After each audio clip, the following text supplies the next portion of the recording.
Siapa di antara Sobat 5 yang pernah gagal wawancara akibat kesalahan yang tidak kamu sangka? Kesalahan tersebut mungkin bukan muncul dari kualifikasi, skill, dan pengalaman kamu, namun kesalahan tersebut merupakan kesalahan lain yang tidak kamu sadari dan hal tersebut berpengaruh pada hasil interviewmu. Pada saat interview, segala aspek dalam diri kamu akan dipertimbangkan oleh interviewer. Jadi kalau kamu ingin lebih dipertimbangkan oleh interviewer, kamu harus tonton video ini agar kamu sukses dalam interview. Penasaran apa saja yang tidak boleh dilakukan ketika interview? Ayo kita bahas di video ini.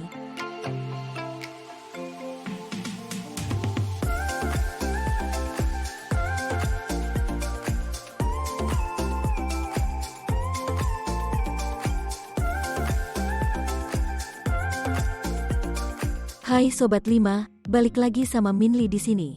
Di video kali ini, Minli akan membahas mengenai 5 hal yang tidak boleh dilakukan ketika interview. Interview bukan hanya proses tanya jawab, tapi interview akan menentukan lolos atau tidaknya kamu dalam sebuah proses rekrutmen. Saat hadir pada sesi interview, kamu perlu memperhatikan semua aspek dalam diri, seperti sikap, perilaku, dan pakaianmu juga harus diperhatikan. Kamu harus meminimalisir kesalahan yang mungkin terjadi pada dirimu. Pasalnya, melakukan sejumlah kesalahan bisa membuat interviewer tidak tertarik melihat dirimu. Yuk simak penjelasan Minli supaya kamu dapat meminimalisir kesalahan saat interview dan lebih dipertimbangkan oleh interviewer. Tertarik untuk mendengar penjelasan Minli? Jangan lupa like, share, dan subscribe ya.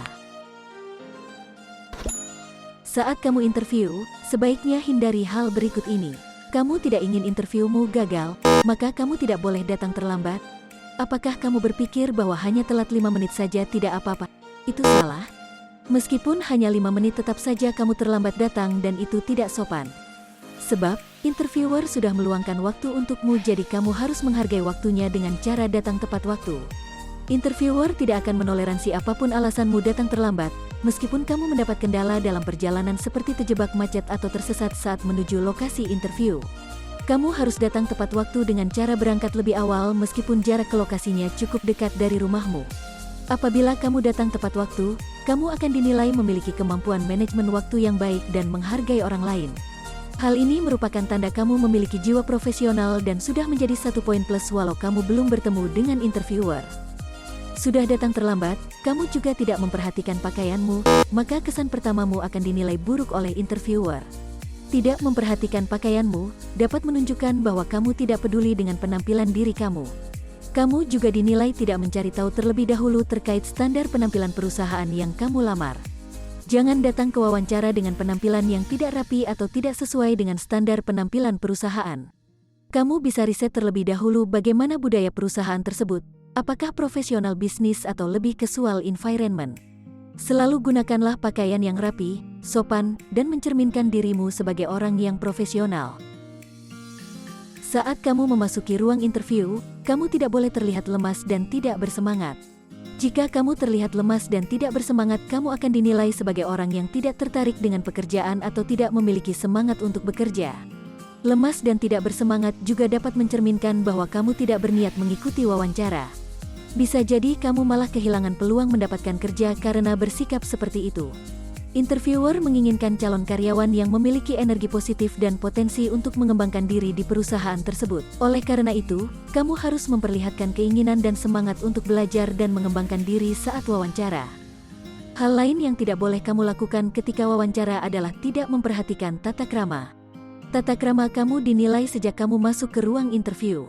Jika kamu tidak memperhatikan tata kramamu seperti tidak mengetuk pintu, tidak berjabat tangan, tidak mengucapkan salam, dan tidak menjawab dengan sopan, pupuslah harapanmu untuk lolos dari interview ini. Tata krama dan sikap yang baik adalah bare minimum kamu sebagai seorang profesional. Jadi bersikaplah yang sopan dan menjaga tata kramamu sejak awal kamu datang hingga pergi dari ruang interview. Kamu bisa memulai dengan mengetuk pintu terlebih dahulu dan mengucapkan salam. Setelah itu sapalah pewawancara dengan ramah dan hormat, lalu memberikan dokumen penting dengan tertata rapi, dan berbicaralah dengan bahasa yang formal. Selanjutnya, kamu juga tidak boleh memiliki postur dan gestur tubuh yang tidak profesional saat interview. Postur dan gestur tubuh yang tidak profesional ditandai dengan postur tubuh yang bungkuk, ekspresi wajah yang flat, dan gestur tubuh seperti orang yang tidak tertarik. Kamu bisa jadi sulit mendapatkan kerja jika kamu selalu melakukan hal seperti ini. Fakta bahwa 33% rekruter menolak calon kandidat karena postur tubuh yang buruk selama wawancara. Tentu kamu tidak inginkan ditolak oleh interviewer, oleh sebab itu, perhatikan postur dan gestur kamu saat wawancara jika ingin mendapatkan pekerjaan. Tampilkan postur yang tegak dan gestur tubuh yang sopan dapat memberikan kesan yang positif kepada interviewer. Nah, itulah penjelasan dari Min Lee. Semoga besok kamu sudah tidak melakukan hal-hal yang harus dihindari ketika interview ya. Kalau kamu punya pertanyaan, tulis di kolom komentar ya pendapat Sobat 5.